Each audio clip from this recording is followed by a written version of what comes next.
to get this view of Ray Locker as well as Adam on this entire controversy surrounding this Jesus post, where we're getting a reaction from Donald Trump, where Trump also reacted to that Jesus post where he said, and I quote, "I did post it and I thought it was me as a doctor, and it had to do with the Red Cross.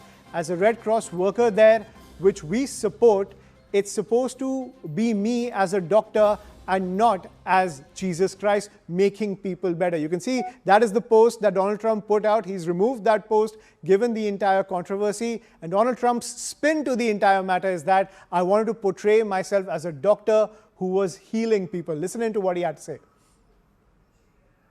I did post it, and I thought it was me as a doctor, and it had to do with Red Cross, as a Red Cross worker there, which we support. And only the fake news could come up with that one. So I just heard about it, and I said, how did they come up with that? It's supposed to be me as a doctor making people better, and I do make people better. I make people a lot better. As an example, the 11,000, I understand your husband's going through treatment. Yes, sir. Yes, sir. He's going through some very serious cancer treatment, so yes, sir. This goes a long way. Yes, sir, it sure does. I mean, this clearly shows that Donald Trump hasn't even read the scriptures. He is wearing red. If he's not even read the scriptures if he thinks that this is him looking like a doctor who's healing people. Ray, I want to get your reaction first. Yeah, I remember the last time I went to the doctor, he had light glowing out of his hands like Iron Man. I mean, that's insane. I mean, nobody believes that. He saw it. He said, "Oh, I'll put it out there." I mean, this was like minutes after he was attacking the Pope. You know, the Pope and Trump don't necessarily align, but can you let that one slide? I mean, why did you have to go? Trump, he sees anybody who doesn't like him and he attacks him, and that's standard. And some people cave and some people don't. And by this point, nobody believes that he thought he was a doctor. I mean, no one goes to a doctor who looks like that. And then you look at some of the other stuff that was in the background of that thing, that weird, like looking Transformers Statue of Liberty thing, which is different than the one that you have on there. I mean, it's just crazy. He puts all sorts of, like the thing like a few months ago where he's flying a plane that dumped manure on protesters. Yeah. You know, this is not the stuff. Ray, can I be honest? I think you're a bit exhausted by all of this Trump coverage that's pretty much been phoned into your head, and I think you're quite used to it now. But you're very exhausted whenever we talk about it. Whenever I talk to you about these kind of things, Adam. Everybody I know in the Washington press corps is tapped out. They're just exhausted by this because it's nonstop. And okay, you may have some issues with what Benjamin Netanyahu is doing, but you never see him doing stuff like this. He's acting like a normal leader of a country. This is just insane. And for people to go, "Oh yeah, that seems okay with me," is just nuts. Right. And the funny part was he was turning to an aide of his and said that your husband is going through treatment as well, right? So clearly, I'm also helping him get better. This kind of validation he tries to get from his aides who just nod along as he does these insane things. Adam, but to the point that Ray was bringing up, I don't think I've ever seen Netanyahu portray himself as Moses. And if he ever did, I don't think that'd go down well with the people of Israel.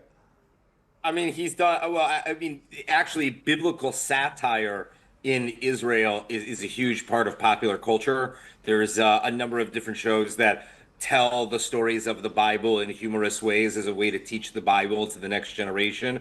There's actually a new show that's all about the 38 years in the wilderness that's in English.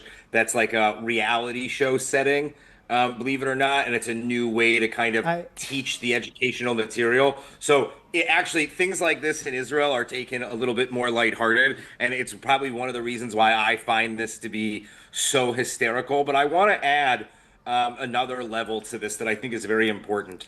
Most of the anti-Semitism that Ray was talking about that's coming out of right-wing pundits are either from newly converted Catholics or people that have already been a part of the Catholic Church for some time, like Tucker and Candace. And you have a number of Catholic priests starting to come out against the war, saying that it's an unjust war, and nobody's talking about the fact that 40,000 Iranians were killed prior to this war starting.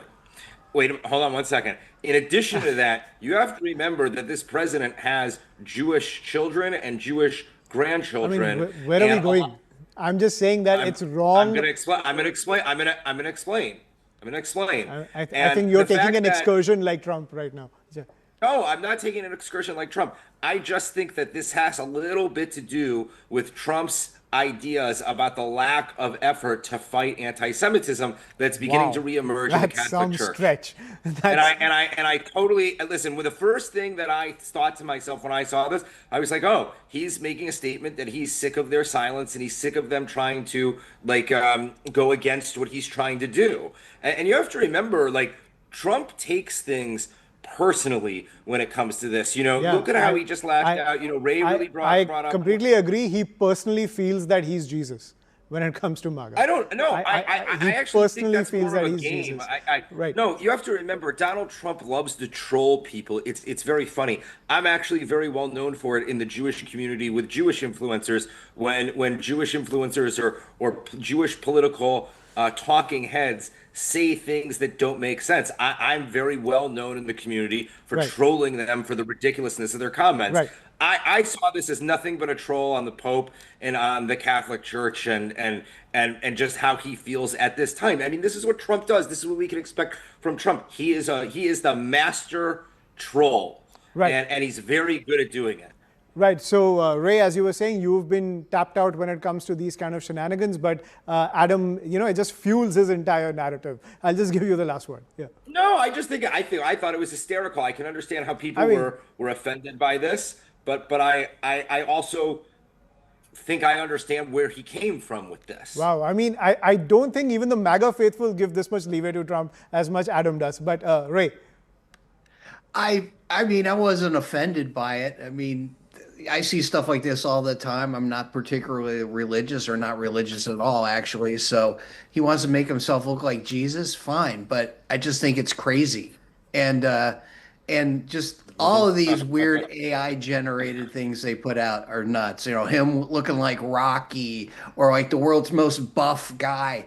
I mean, he's a 79-year-old guy who's overweight and shambling around. I mean, it's just weird. Yeah, and he's nobody else does that. Yeah, it's just weird. Yeah, and he's the anti-Jesus by all of his shenanigans, but over here he's portraying himself as Jesus. But thank you so much, Adam, Ray, and as well as General Savage for joining us. Great to be here. On the great overview. Thanks, guys. And I think it's nice that we could end on a light note like this. But thank you so much for joining us and giving us an overview of the situation emerging from the Gulf. May you be healed. Thanks for that, Adam.